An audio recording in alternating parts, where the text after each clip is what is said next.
ॐ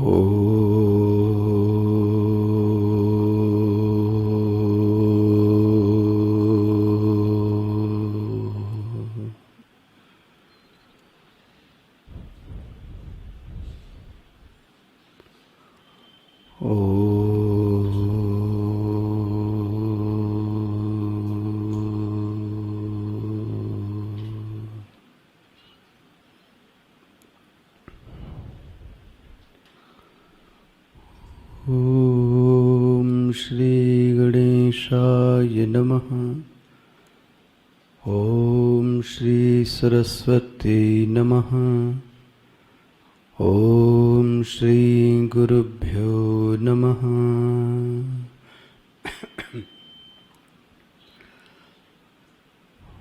अज्ञानतिमिरान्धस्य ज्ञानाञ्जनशलाकया चक्षुरुन्मीलितं येन तस्मै श्रीगुरवे नमः। तस्मै श्रीगुरवे नमः।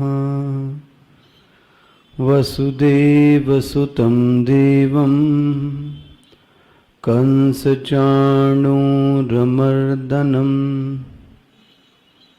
देवकी परमानन्दं कृष्णं वन्दे जगद्गुरुं। कृष्णं वन्दे जगद्गुरुम्।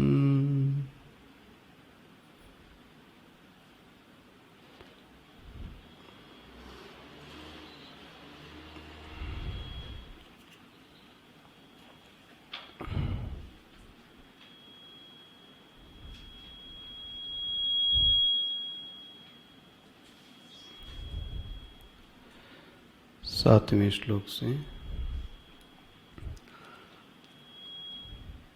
मत्तः परतरं नान्यत् किंचिदस्ति धनंजय मयि सर्वमिदं प्रोतं सूत्रे मणिगमा इव रसोऽहमप्सु कौन्तेय प्रभास्मि शशिसूर्ययोः प्रणवः सर्ववेदेषु शब्दखे पौरुषं नृषु पुण्यो गन्धपृथिव्यां च तेजश्चास्मि विभावसौ जीवनं सर्वभूतेषु तपश्चास्मि तपस्विषु बीजं मां सर्वभूतानां विद्धि पार्थ सनातनं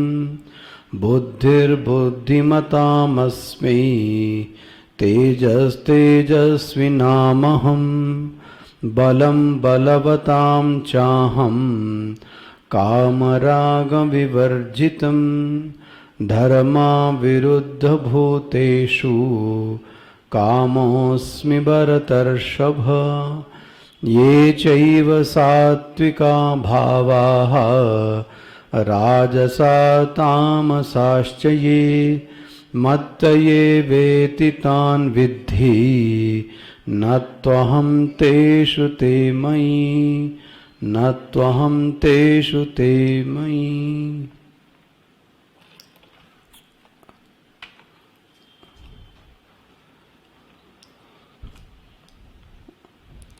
मत्तः परतरं नान्यत् किंचिदस्ति धनंजय। भगवान ने अपनी सर्वरूपता का परिचय दिया और एक भक्त को, एक साधक को सहारा दिया है कि यदि तुम सर्वरूप ईश्वर को नहीं देख सकते तो मैं कुछ इशारा कर रहा हूं, वहां पर तुम मेरी विभूति को देख सकते हो। और विभूति को एक जगह मत देखना, एक जगह देखकर सर्वत्र देखने का अभ्यास करना। आखिरी कक्षा में मैं ऐसा कह रहा था, कपिलोप के आख्यान में, भगवान कपिल में उपदेश में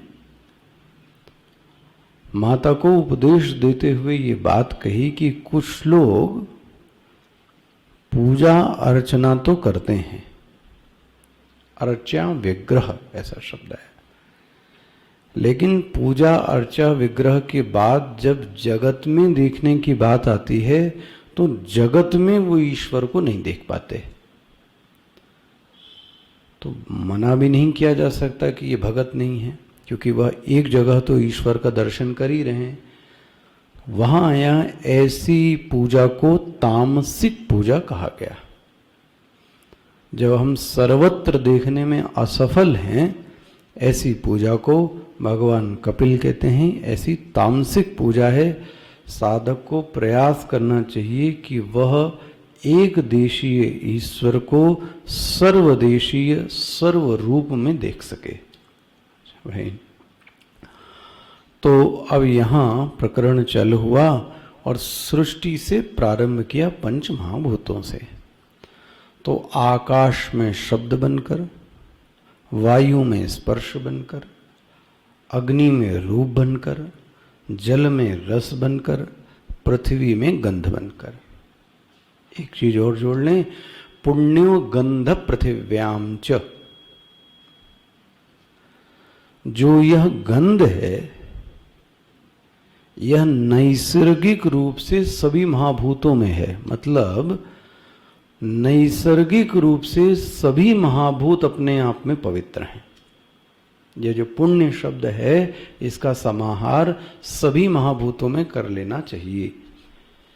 भाई, जैसे आज हम कहते हैं आकाश भी प्रदूषित हो गया, वायु भी प्रदूषित हो गई, जल भी प्रदूषित हो गया, लेकिन जो नैसर्गिक रूप से आकाश है, वायु है, अग्नि है, जल है, पृथ्वी है, वो कैसा है? वह पवित्र है। अच्छा, अब एक और चीज देखें। हमारी जो आंखें हैं वह इन 5 चीजों का ग्रहण करती हैं। आंखें वास्तव में आकाश का ग्रहण वास्तव में नहीं कर सकती। कैसे इसको समझा जाए?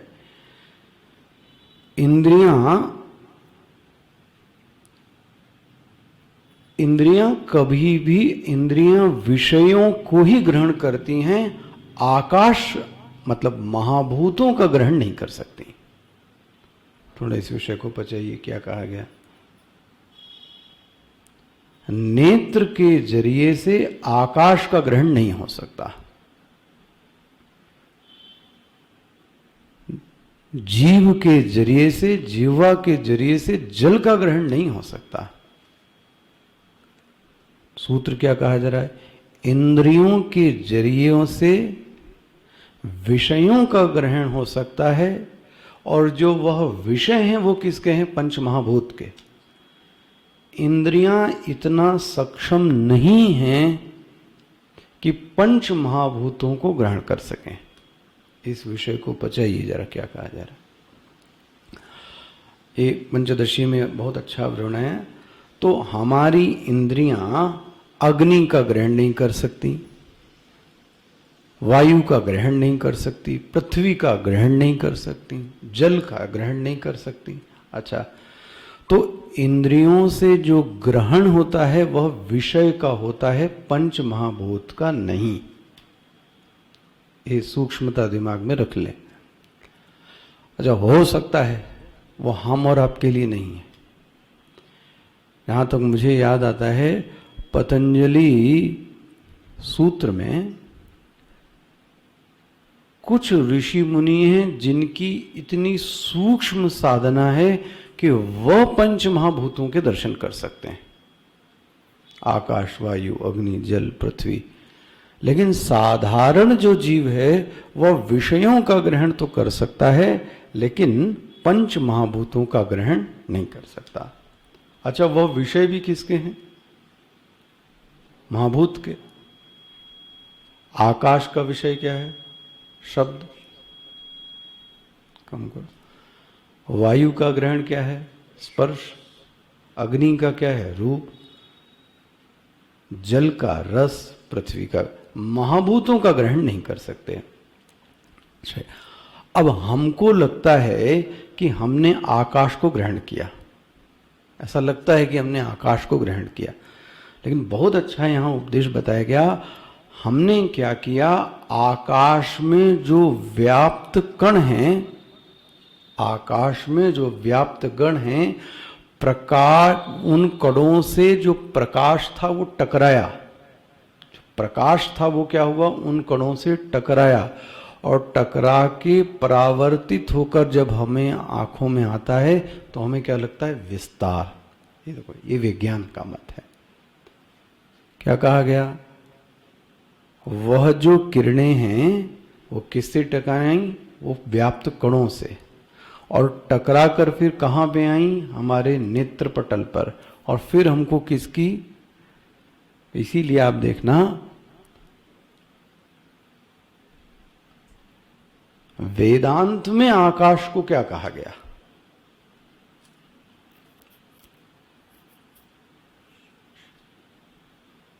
वेदांत में आकाश को क्या कहा गया? परिभाषा क्या दी गई? आकाश किसको कहेंगे?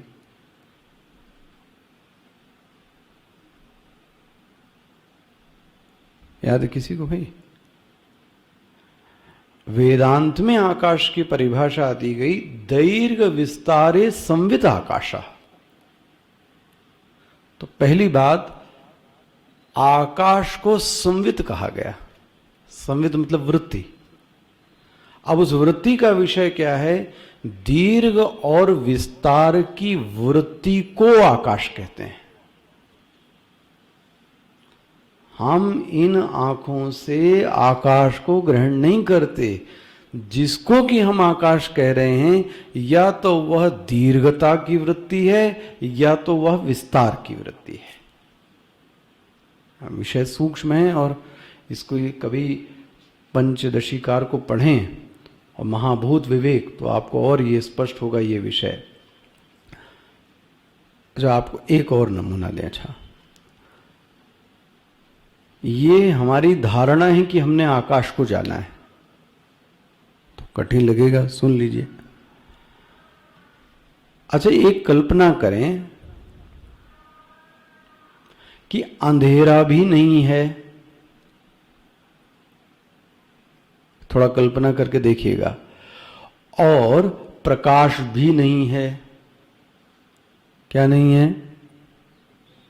अंधेरा भी नहीं है और प्रकाश भी नहीं है। तो ना तो अंधेरे को आकाश बोलते हैं, ना तो प्रकाश को आकाश बोलते हैं। प्रकाश और अंधेरे के बिना न प्रकाश है न अंधकार है।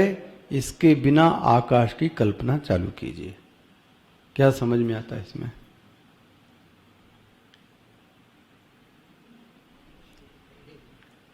क्या ग्रहण होता है? मतलब एक बार कभी ध्यान तो करके देखिए जरा इसको। कभी न तो अंधकार है, कोई अंधकार नहीं। अच्छा, न तो प्रकाश, हाँ, तो धुंध भी तो क्या है?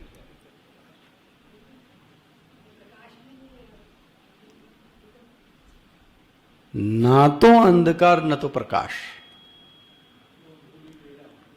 अरे गोधूली बेला तो साक्षात अंधकार और प्रकाश है। अभी भी इसलिए देखो, आप आकाश को ग्रहण नहीं कर पा रहे हो। सोचो आप, ये है, आप तो कोशिश कर रहे हैं वास्तव में इसकी हम तो जब भी करते हैं तो या तो अंधकार में करते हैं या तो प्रकाश में करते हैं। जब भी हम कल्पना कर रहे हैं या तो अंधकार है या तो प्रकाश है। और आकाश कौन है? ना तो अंधकार है न तो प्रकाश है। हमने किसको आकाश बोल दिया? या तो अंधकार है। ये दीर्घ विस्तार की वृत्ति को आकाश का नाम दे दिया गया। सोच के देखना, कभी ये पढ़ रहा था मुझे इतना आनंद आया। इसको ध्यान में देखने लायक चीजें हैं। इसलिए हमारे यहाँ तो परिभाषा आई गई दीर्घ विस्तारे संवित आका।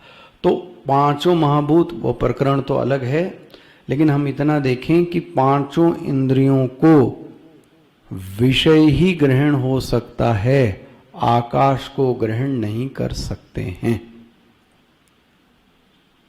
इसमें कोई रह जाता तो पूछिए जरा, कुछ रह जाता पूछिए। जल तत्व को नहीं ग्रहण करते, जब हम रस को ग्रहण करते हैं तब अनुमान किसका करते हैं कि जल है। जैसे मुझे लगता है जो ड्राई फ्रूट है वो सूख गया, जब हम उसको टेस्ट करते हैं तब हमको अंदाजा होता है कि इसके अंदर ये सब चीजें, रस तत्व तो था ही, क्योंकि हमारी इंद्रियां इस महाभूत को ग्रहण नहीं कर सकती, वो तो उसके विषय को ही ग्रहण करती हैं। ये विषय है, और ये जिसको बहुत इंटरेस्ट हो उसको बोला हूं, पंच महाभूत विवेक प्रकरण पंचदशी में पढ़िए तो आपको आनंद आ जाएगा। बहुत सारा विवरण हमने इसमें देखा। तो खैर, तो एक विषय तो ये पांचों महाभूत को बताया। तो आकाश में मैंने आपको गिनाया शब्द, तो कर उस दिन दिखाया मैंने, एक अनाहत है और एक आहत है।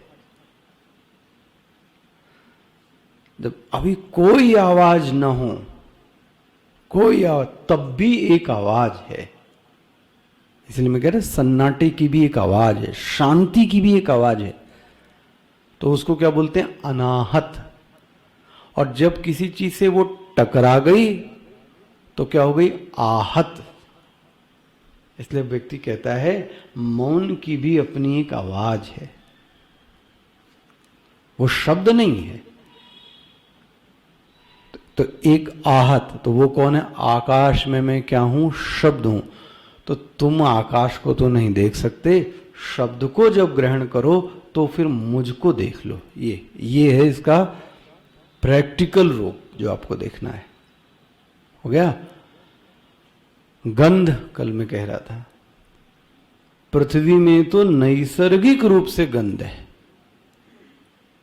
नैसर्गिक रूप से गंध है, उसको दुर्गंध में बदलने वाला मनुष्य है। और भाष्यकार ने कल दिखाया मैंने, क्या बोलते हैं, अज्ञान। पहला, हमको वेस्ट मैनेजमेंट का ज्ञान नहीं है।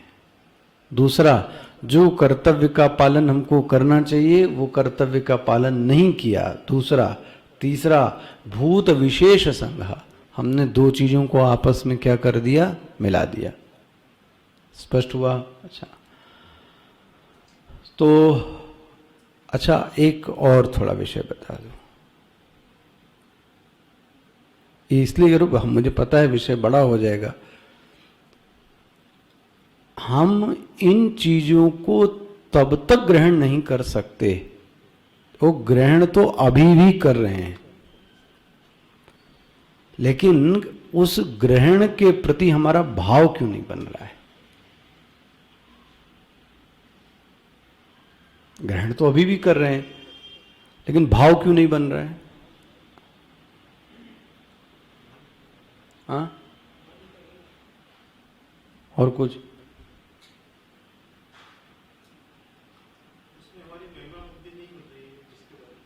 ये भी बात है।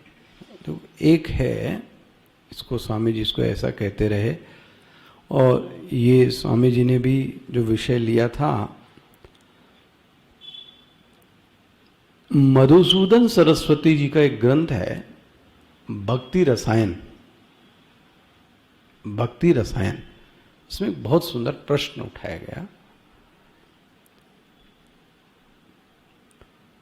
प्रश्न ये है कि आस्तिकता और भक्ति में क्या अंतर है, कि एक ही है। थोड़ा विषय अलग कर रहा हूं। आस्तिकता और भक्ति में क्या अंतर है।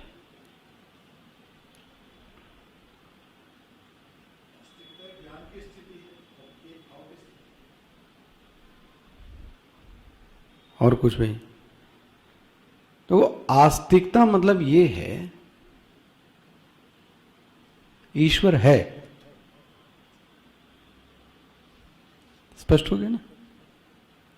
जैसे भारत है, चीन है, ऑस्ट्रेलिया है, अमेरिका है, ठीक है। अच्छा, जब हमने बोला अमेरिका है, भारत है, तो मन में कुछ हुआ आपके? कुछ नहीं। लेकिन अब आपने क्या बोला? भारत मेरा देश है। अब क्या हो गया?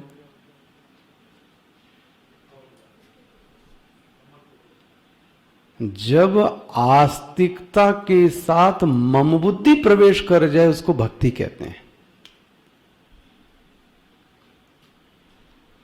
यदि मम बुद्धि का उदय नहीं हुआ तो आप भक्ति नहीं बन सकती, फिर वो आस्तिकता है। क्या कहते हैं आप, जरा सोच के देखिए। जब तक मम बुद्धि का उदय नहीं होगा, मम बुद्धि मतलब मेरा है, ये किसका है? ये मेरा। भाई देखो,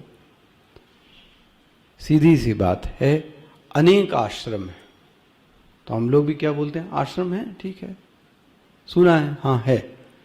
लेकिन जहां आपके आश्रम की बात आई तो आपने क्या बोला? वो मेरा, हाँ मेरा। अब उसके प्रति क्या हो गई? बुद्धि क्या जागी आपकी? प्रेम की। ऐसे ही ईश्वर है, तो व्याख्यान देते रहें, सुनते रहें, तो ईश्वर है, उसमें कोई दिक्कत नहीं। लेकिन जिस दिन आस्तिकता के साथ मम बुद्धि मिल जावे, भक्ति रसायन का यह सूत्र है, तब उसको बोलते हैं भक्ति। क्या सूत्र बन गया? आस्तिकता के साथ मम बुद्धि। वह जो ईश्वर है, जो कृष्ण है, वह किसका है? वह मेरा है। वह जो राम है, वह किसका है? वह मेरा है। तो कोई ऐसी बुद्धि कहते ही जितने सारे लोग हैं उनमें से किसी को जब हम ये बोलते ये मेरा है, वहीं तो प्रेम जागृत है। इसलिए भगवान ने छूट दी, यस्य देवे परा भक्ति यथा देवे तथा गुरु। स्पष्ट कहा गया कि जैसी तुम्हारी देवता में बुद्धि है, तो जीवंत भाव में गुरु के प्रति कौन सी बुद्धि करो? मम बुद्धि करो। कौन सी? मम बुद्धि। कितना अच्छा, मतलब मैं आपको क्या बताऊं, ये कितना बढ़िया उपदेश है, आपसे बताऊं। अच्छा, ये सिर्फ कहने के लिए मैं दिखाऊंगा, लोग ऑब्जेक्शन कर सकते हैं, वो भी उत्तर आपको देता हूं। लेकिन पहले इस पंक्ति को जरा ध्यान से सुनिए। यथा देवे तथा गुरु, क्या अर्थ हुआ? यथा देवे तथा गुरु, जैसी देवता में मम बुद्धि आसक्ति बुद्धि है, वैसी ही आसक्ति बुद्धि मम बुद्धि किसके प्रति की जाए? गुरु के प्रति। तो फिर आपके मन में आएगा, ये भी तो मम ही तो रहा, ये भी तो मम ही रहा। लेकिन ऐसा ही ये सूत्र आया, ये भी कपिलोपाख्यान में आया कि गुरु के ममत्व से जगत के ममत्व का नाश हो जाएगा। वाह! गुरु के ममत्व से जगत के ममत्व का नाश हो जाएगा। बोले महाराज, ये बात समझ में नहीं आ रही है। एक तरफ कहते हैं मम बुद्धि मत कीजिए, एक तरफ कहते हैं मम बुद्धि करो। अब मैं नहीं कह रहा हूं, ये तो सूत्र कह रहा है, यथा देवे तथा गुरु। मैंने तो ऐसा भी महात्माओं से सुना कि ईश्वर में ना करो तो ना करो, कोई बात नहीं, ना करो तो ना करो, वो तो जड़ है। चलो, उस जीवंत ईश्वर में यदि ये बुद्धि आ जाए तो आपको किसी ईश्वर को मानने की आवश्यकता नहीं है। हो, किसी ईश्वर को मानने की आवश्यकता नहीं, कोई जरूरत नहीं पूजा की, उपासना की। लेकिन वह बुद्धि कैसी जागृत हो गई? यथा देवे तथा गुरु। क्या होगा इससे? जैसे कि ये कपिलोपाख्यान का सूत्र है, जैसे कि आपके हाथ में पाकशाला में जाने पे न जाने कितने चीज क्या हो गई, चिपक गई हाथ में। ठीक है, दूध लग गया, ये लग गया, बहुत सारी चीजें थी वो सब लग गई। तो उस सबको हटाया किससे आपने? जल से। तो जल का संग हुआ कि नहीं हुआ? लेकिन जल के संग ने अनेकों के संगों का क्या कर दिया? नाश कर दिया। पकड़ में आ रही बात? इस संग ने अनेकों संगों का, और यही ही नहीं, ये संग भी अपने आप को धीरे से क्या करता है, वहां से हटा लेता है।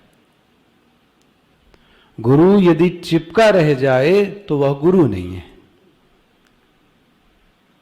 गुरु यदि चिपका रह जाए तो गुरु नहीं है। उसकी चिपकन से जगत की चिपकन चली गई, और जब वो देखता है कि यह क्या बोले आपको गीता में, खम उत्खनन न्याय, खम उत्खनन न्याय क्या है सूत्र, क्या है गीता में?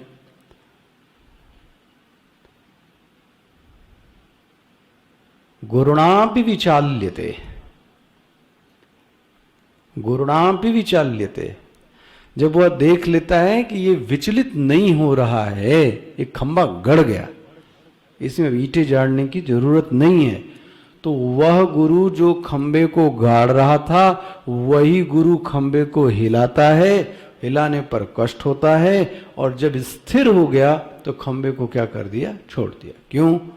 अब ये मजबूत हो गया, अब इसको छोड़ो। ऐसा मन में हम लोगों के भी आता था कि अब हमसे क्यों नहीं पूछते क्या हो रहा है, अब हमसे क्यों नहीं पूछते। और छोटे वालों से बहुत पूछते थे, क्या पढ़ा तुमने, क्या खाया, क्या खाया, कहाँ गए। वहाँ हम पुराने शिष्य बैठे, हमको पूछ ही नहीं रहे हैं। तब कहीं उत्तर दिया कि खमुत्खनन न्याय, अब आपको दूसरों को गाड़ना है।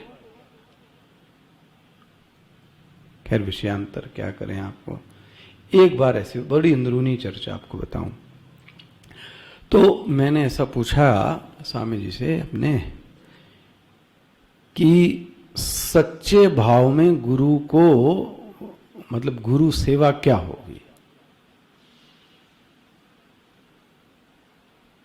कैसे, मतलब इस कर्जे को उतारा तो नहीं जा सकता, लेकिन फिर भी इस कृतज्ञता को व्यक्त कैसे किया जाए। तो स्वामी जी ने दो बात कही थी। एक तो यह है कि वह गुरु के ज्ञान को क्या करे, वैसा का वैसा ही दे जैसा कि तुमको मिला है। तो वह गुरु का क्या हुआ? सेवा ही हुई।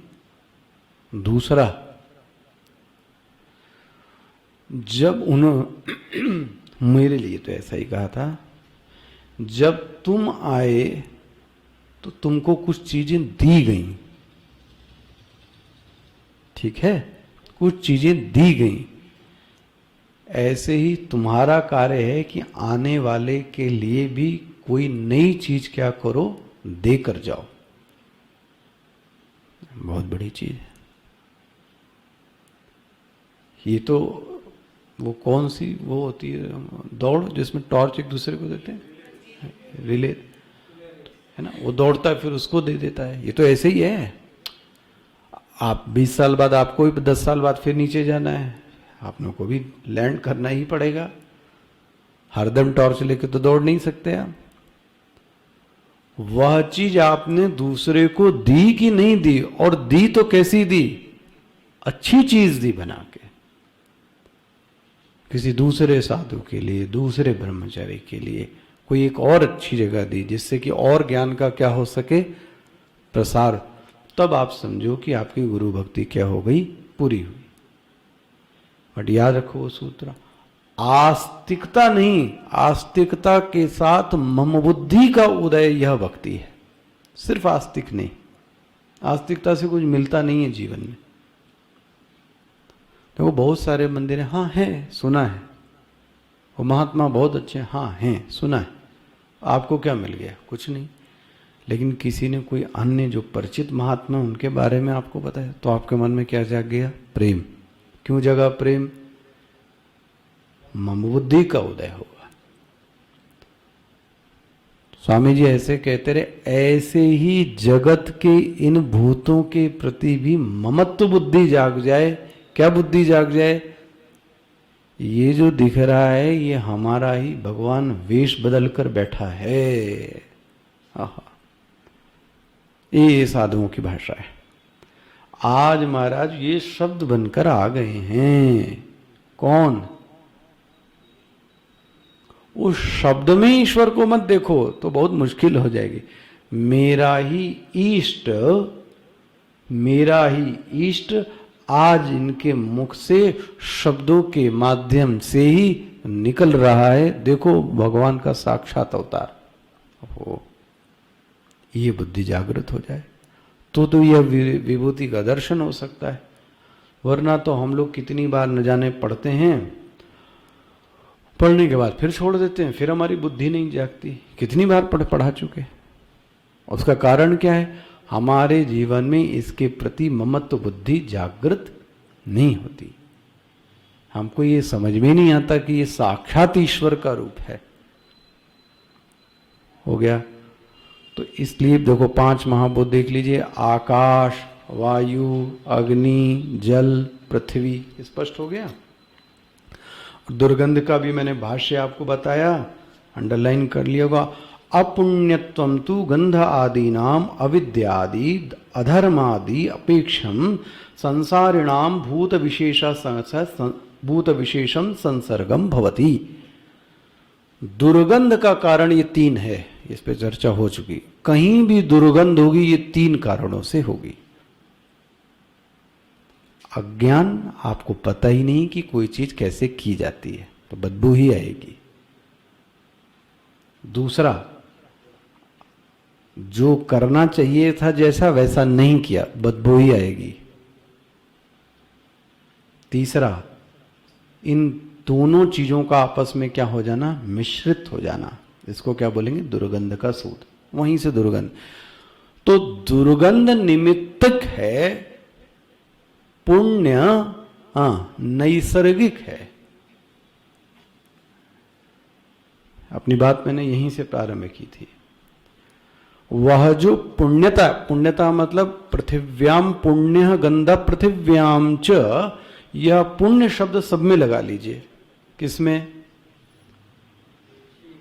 सब में। अब आप देखो, लोग बोलते हैं कि यहां की वायु बदबू मार रही है। वायु में तो प्राकृतिक रूप से गंध ही है, अच्छी गंध है। अब जाओ अब जंगल, क्या अच्छी आपको आएगी? हम ही ने कुछ गड़बड़ किया है जिससे वायु को क्या कर दिया? दूषित कर दिया। तो अब देखो, तो जो दुर्गंध है वह नैमित्तिक है, और जो पुण्य है, जो अच्छी गंध है, जो सुगंध है, वो कैसा है? वह नैसर्गिक रूप से। अच्छा भाई, आगे बढ़ते हैं। अब धीरे धीरे धीरे धीरे कहां पे आ गए? महाभूतों से उतर के कहां आ गए? कहां आ गए? तेज आ गए। तेज मतलब तो हो गया सूर्य चंद्र। मैंने बोला वह जो दीप्ति है, सूर्य चंद्र वह दीप्ति का गोलक बन के बैठे हैं भगवान। सूर्य चंद्र में नहीं, वह जो दीप्ति है वही सूर्य चंद्र बनकर बैठी है। इस पर आपको विशेष बोल चुका। ये कोई कहेगा कि सूर्य की, तो ध्यान रखना उसने समझा नहीं फिर इस चीज। स्पष्ट हो गया ये बातें। आगे आ जाइए। अब मनुष्यों पर आ गए, सीधे उतर के पंच महाभूतों से किस पे आ गए? मनुष्यों पर। कहां आ गए? जी तेजश्चास्मि विभावसौ। देखो जी, मिल गया। और कौन सा है? तेजश्चा जीवनम सर्वभूतेषु। तेजश्चास्मि तो अग्नि का हो गया, ठीक है। मिल रहा है सबको? ये 9वां श्लोक है। जीवनम सर्वभूतेषु। ये जो हम लोगों में जो एक जीवन दिख रहा है ना अभी बैठकर, भले ही आपसे कोई मत बोले तो भी आपको एक सहारा है। और अगर इसका अनुभव करना है तो शमशान में जाके मुर्दों के बीच में आप बैठो। कभी कभी आप देखना ट्रेन में आपका कोई परिचित नहीं है, लेकिन तब भी आपको एक वृत्ति क्या रहती है कि लोग हैं। ये किसकी अनुभूति हो रही है? जीवनम। जो एक चहल पहल मची है वो किसके कारण है? जीवन के कारण। ये जीवन कौन है? बोले ये जो तुमको चहल पहल दिख रही है जीवों में, ये जो जीवन तत्व, अब आज तो सबसे अच्छी समझ में आपको आ सकती है इस एरा में, इसी का तो अकाल पड़ा है। वह जो जीवन तत्व है जब कहीं तुमको दिख जाए तो समझ लेना मैं हूं। अच्छा आगे बढ़ते हैं। तपश्चास्मि तपस्विषु हुआ। किसी ने प्रश्न किया था अलग से कि तप साधना, यहां पर इतना विषय है, मैं इसको इतना ही बोलूं आज, इतना इस विषय पे। पहली भगवान ने बोला है कि तपस्वियों में तप मैं हूं, ठीक है। तप का अर्थ यह हुआ, जो हमारे शास्त्रों में अर्थ दिया गया, किसी विशेष उद्देश्य की प्राप्ति के लिए सहना, उसको बोलते हैं तप। किसी उद्देश्य की प्राप्ति के लिए चीजों को सहना। अब जब कहा जाता है तप, तो हमको क्या तप समझ में आता है? हमको उस धूप में खड़े रहना, नंग दड़ंग रहना, खाना ना खाना, यही समझ में आता है। यही तप नहीं है।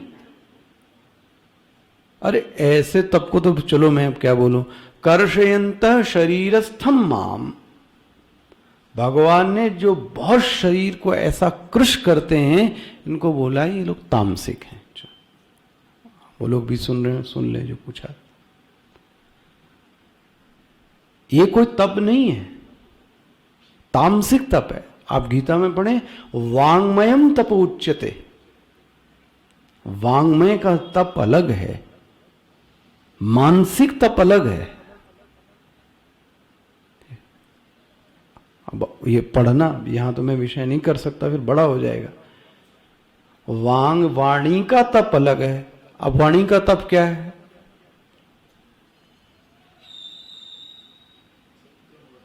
हाँ, सत्यम प्रियम हितम च वाक्यम।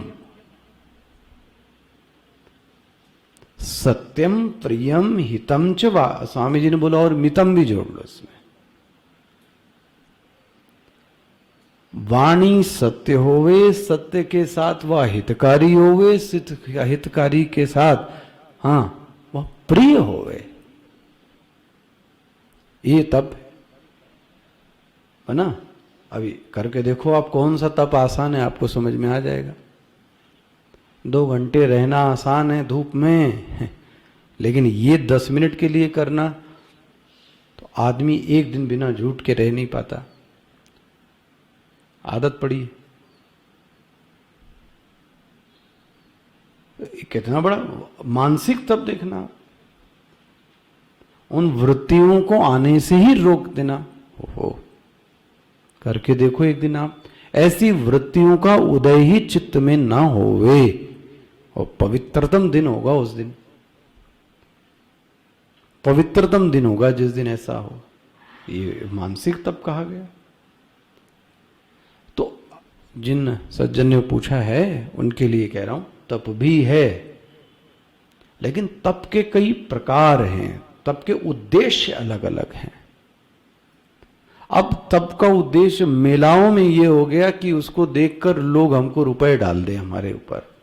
जमीन के नीचे गड़े जा रहे हैं, आधा ऊपर है आधा नीचे है, लोग रुपए दे के चले जाएं, ये भी तप है। अब जाओ मेला में, कुंभ मेला में, ऐसा भी तप है।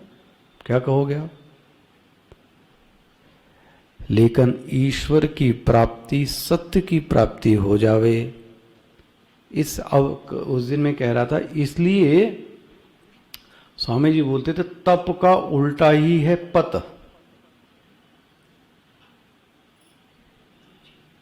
जो तपा नहीं वो बना नहीं, ऐसा उनका कोटेशन था। जो तपा नहीं वो बना नहीं। हीरे की कीमत अन्य आभूषणों से इसलिए ज्यादा है क्योंकि हीरे को तपाया गया है, तब जाके बना। तो अब आप देखो, विद्यार्थी का तप अलग है, गृहस्थ का तप अलग है, संन्यास का तप अलग है, वे एक व्यवसायी का तप अलग है, और डॉक्टर का तप अलग है, सबकी सहना। लेकिन बस ये ध्यान रखना कि सहते सहते ऐसा विष पैदा मत कर लेना कि वो आपको भी मार दे और दूसरे को भी मार दे। ऐसा सहने को सहना नहीं कहते। अपना भी मर जाओ, दूसरों को भी परेशान करो आप, ये सहना नहीं, इसको तप नहीं कहते, यह ज्ञान है। लेकिन यदि कोई तुमको सहता कहीं मिल जावे, ये पंक्ति ज्यादा सीख बैठती है। यदि कोई व्यक्ति सहन कर रहा है तो ध्यान रख लेना, उस तपस्वी में जो सहन करने की जो वृत्ति है, ओहो, वो कौन है? मैं ही हूं, मेरे कारण सह रहा है ये। मिल गया। अब इसका अर्थ बैठता है तपश्चास्मि तपस्विषु। अच्छा, आगे चलते हैं। बीजम माम सर्वभूतानाम, बोलते हैं अर्जुन, सभी सर्वभूतानाम बीजम माम, सभी भूतों में का जो बीज है वो कौन है? वो मैं हूं। बहुत बड़ी बात है, सर्वभूतों का बीज मैं हूं। अब एक वेदांत पढ़ के विद्यार्थी आया महाराज, उसने बोला महाराज इस बात पे तो मुझे ऑब्जेक्शन है। अब क्या ऑब्जेक्शन है? बोलते हैं अगर बीज आप हैं तो बीज का अंकुरण होगा, होगा कि नहीं होगा? जब बीज होगा तो अंकुरण होगा, और अंकुरित होने पर जो बीज है वो क्या हो गया? नष्ट हो गया। तो यदि आप भी कारण हो तो आप भी क्या हो जाओगे? फिर विकारी हो जाओगे। तो आपने अपने आप को बीज कैसे कह दिया? ये देखो, शब्द को पकड़ लिया उसने, बीज कैसे कह दिया? मानो कि भगवान बोलते हैं भाई मुझे पूरी बात तो कहने दो। बीजम माम सर्वभूतानाम, बोले आधा ही है ये, विद्धि पार्थ सनातनम, ये शब्द को जोड़ दिया। मैं वह बीज नहीं हूं जो पुराना होता हूं, पुरा अपि नवीनः, मैं वो बीज हूं कभी पुराना नहीं होता हूं। देखो, सनातन शब्द से बता दिया कि मेरी बीज की तुलना इन सामान्य बीजों से मत करना। देखो, ये सनातनम शब्द है। अगर ऐसा करोगे तो मुझ में भी क्या आ जाएगा? विकार आ जाएगा। हो गया? बीजम माम सर्वभूतानाम विद्धि पार्थ सनातनम। अच्छा, और बुद्धिर्बुद्धिमतामस्मि।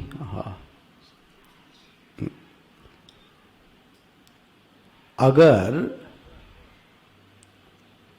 कहीं तुमको बुद्धि नजर आए किसी बुद्धिमान में, तो ध्यान रखना वह बुद्धि वो उसके कारण नहीं है, वो किसके कारण है? मेरे कारण। वाह,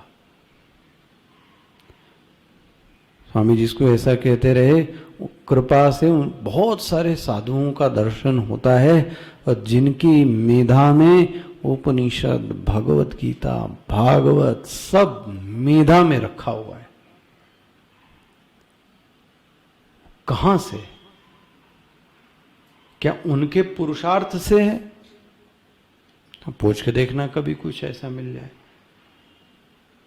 तो उत्तर यही मिलेगा, ना ना ना ना। ये बुद्धिमानों में जो बुद्धि दिखाई देती है ना, किसी भी, भाई अध्यात्म में नहीं, कहीं भी यह बुद्धि यदि दिखाई दे ज्यादा तो समझ लेना फिर शारदा मां का साक्षात प्रवेश है वहां। मिल गया? स्पष्ट हो गया? बुद्धि ही बुद्धिमताम अस्मि, उसकी बुद्धि में मैं ही बैठा हूं। प्रखर तेज देखने को मिलता है। अब देखो, जहां अंतःकरण स्पष्ट हो गया वहां तेज आकर जरूर रहेगा। आगे का दे, तेजस तेजस्विनाम अहम। तेजस्वियों में जो तेज दिखता है वह तेज कौन है? बोले वह तेज मैं हूं। ओ, कहां से आया तेज? बोले बात यह है अर्जुन, तेज क्यों नहीं होता है पहले यह जान लो। तेज का जो विरोधी तत्व है वह यह है अंतःकरण का शुद्ध नहीं होना। जब अंतःकरण निर्मल नहीं होता, निर्मल, वहां तेज नहीं दिखता। अंतःकरण जहां शुद्ध है वो, इसीलिए कहा जाता है शुद्ध अंतःकरण को कई बार लोग तुलना बालक की तरीके से करते हैं। जैसे छोटा बालक, मार लो, बुझा लो, कर लो, फिर से वो उसी तरीके से वापस आ गया। वहां कोई ऐसी वृत्ति नहीं। जहां अंतःकरण शुद्ध है, खींच तान, द्वेष, गलन, ज्वलन वृत्ति ये नहीं हो गया, उसका तेज तो हर चीज का तेज चला गया। तेजस तेजस्विनाम हम, अंतःकरण शुद्ध है तो तेज तो महाराज वहां पर आएगा ही आएगा। स्पष्ट हो रहा है? अच्छा, अब एक चीज और देखो। अच्छा, 9वें श्लोक में भी तेज आया है, आया, और 10वें श्लोक में भी तेज आया। अब इन दोनों के तेज में क्या अंतर करोगे? पढ़ने को तो पढ़ जाओ आप। मिल रहा है? 9वें में भी तेज आया और 10वें में भी। तो क्या बोलते हैं? अग्नि में मैं दीप्ति हूं। प्रकाश की बात आई तो अग्नि में मैं कौन हूं? अग्नि में नहीं हूं। जो दीप्ति है वह मैं हूं, साक्षात मैं हूं, मुझे देखो। अच्छा, लेकिन मनुष्यों में दो जो तेज आया वो केवल दीप्ति नहीं। देखो, इसका ऐसा अर्थ करें, दो तरीके से इसके अर्थ किए जाते हैं। यह भी नहीं मना किया जा सकता कि मनुष्यों में जो तेज दिखाई देता है वो मैं नहीं हूं। मनुष्यों में जो तेज दिखाई देता है उसका कारण क्या है? एक अंतःकरण की शुद्धि, एक संयम की वृत्ति। जहां संयम है वहां तेज है, ये पक्की बात है। अच्छा, संयम मतलब ये नहीं, संयम मतलब हर चीज, कितना बोलना, कितना सुनना, कितना देखना, कितना कहना, इस सब इंद्रियों में संयम यदि कोई व्यक्ति करेगा तो मैं आपको दावा कर सकता हूं वह व्यक्ति तेजस्वी बनेगा। अच्छा, एक आपको बड़ी चलती बात कहूं, बहुत चलती बात। जिस दिन आप ज्यादा बोल लो, आपको खुद लगता है कि मैं ज्यादा बोल गया, उस दिन आपको अपने आप में उसके बाद क्या लगता है? तो आपको खुद लगता है कि मैं तेजी हूं, और किसी ने कहा नहीं है भाई। या ऐसा कर लो, आपके मन में खुद ही कलुष वृत्ति कोई जाग जाए, कलुष वृत्ति। अब कलुष वृत्ति जाग गई तो अपने आप में ही अंधियारा लगता है। लेकिन यह भी बात है, आपसे बताऊं, जिस दिन बड़ी अच्छी वृत्ति जागती है, इसका आप काम हो जाए, ये भी होना चाहिए, वो उसका अच्छा हो, मतलब जैसे ही आप समष्टि की ओर बढ़ते जाते हैं ना, तो आपका जो अंतःकरण वो और कैसा होता जाता है, और दीप्त हो जाता है, और प्रकाश आता जाता है। लेकिन जितना हम परिच्छिन्नता की ओर चले जाते हैं, उतना ही जो प्रकाश, जो तेज है, वो क्या होता जाता है? कम होता जाता है। ये संयम का परिणाम है। तो एक दीप्ति को बोलते चर्म दीप्ति। चर्म दीप्ति मतलब चमड़ी का प्रकाश। तो चमड़ी का मतलब शरीर में तेज, वह भी संयम का परिणाम है। चेहरे पर, आभा पर उसके एक अलग से दिखाई देता है कि व्यक्ति कुछ लोगों से अलग है, वह चर्म दीप्ति भी संयम का परिणाम है। लेकिन ये जो तेज है ये तो कुछ और ही तेज है। भाष्यकार ने, अब समय हो गया इसलिए ये कितने आज हो गए, आज कितने कौन सा ट्राई, आपको पता है पहली बार जब मैंने भाष्य से पढ़ाया होगा तो शायद कितने हुए थे, 25 या 28 ही हुए थे, और अभी इसके हो गए आज 19। तो अब श्लोक मेरे ख्याल 10-12 भी नहीं पूरे हो रहे हैं। भाष्यकार ने तेज का अर्थ क्या किया होगा, पढ़ा आपने वहां?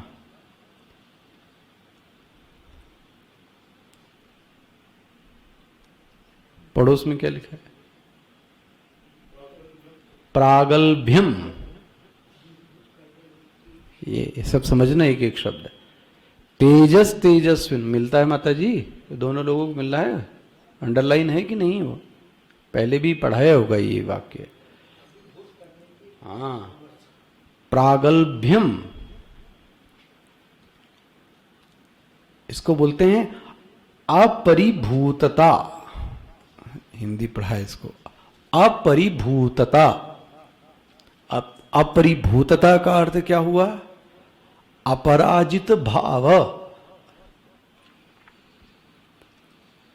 ऐसे पढ़ाएंगे तो ये हो चुका। फिर अपराभूतता, अपराजित भाव। और इसी को आप जब क्या कहेंगे, रामानुजाचार्य जी ने इसी प्रागल्भ्यम शब्द को जो रामानुजाचार्य बोलते हैं वो अपराभूतता शब्द बोलते हैं। अभी प्रागल्भम क्या शब्द है? यह तेज है, ध्यान रखना। भाष्यकार ने तेज शब्द का अर्थ क्या किया है? प्रागल्भ्यम। कल शुरुआत से और इसको अच्छे से बताते हैं। प्रागल्भ्यम तो तेजस तेजस्विनामहम, जो एक व्यक्ति में प्रागल्भ्य दिखता है वह प्रागल्भ्य क्या है, वह तेज क्या है? और यह ऐसा कह लें, तेज क्या होता है? शुरुआत से ऐसा प्रश्न आप भी लो, मनन करके लो, तेज मतलब क्या? और ये वाला भाषण ही तेज चल रहे हो।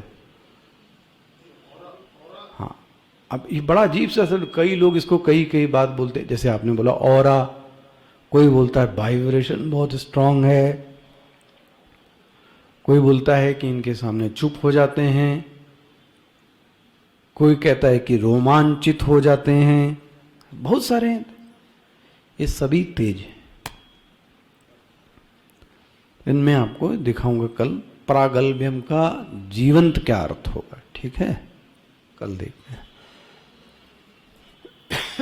ओम पूर्णमदः पूर्णमिदं पूर्णात् पूर्णमुदच्यते पूर्णस्य पूर्णमादाय पूर्णमेवावशिष्यते। ओम शांति शांति शांति। हरि ओम। श्री गुरुभ्यो नमः। हरि ओम। धन्यवाद।